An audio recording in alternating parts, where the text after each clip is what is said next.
bu problemin mahiyyəti əsas? Problemin mahiyyəti ondan ibarətdir ki, əsas problem açıqcası bütün strukturlarda, o cümlədən gömrük strukturlarında rüşvət, korrupsiya məsələləridir. Bu, həddindən artıq vəziyyəti ağırlaşdıran bir amildir. Bu, ilk növbədə aradan qaldırılmalıdır. Daha sonra gömrük sistemi və vergi sistemi monopoliyalara çalışmamalıdır.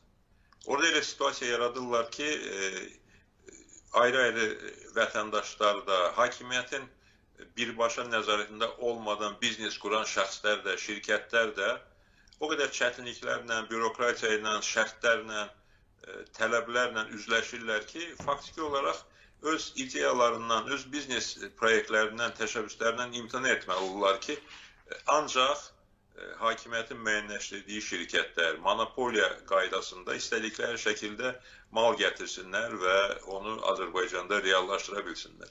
İlk növbədə bu sahədə ədalətli yanaşma olmalıdır, iqtisadi azadlıqlar olmalıdır, monopoliyalar aradan qaldırılmalıdır, şəffaflıq artmalıdır. Yəni, bütün bunlar hansısa bir qeyri-adi, çətin tələblər deyil. Bu, dünya praktikasında mövcud olan və Azərbaycanda da olmalı olan şərtlərdir.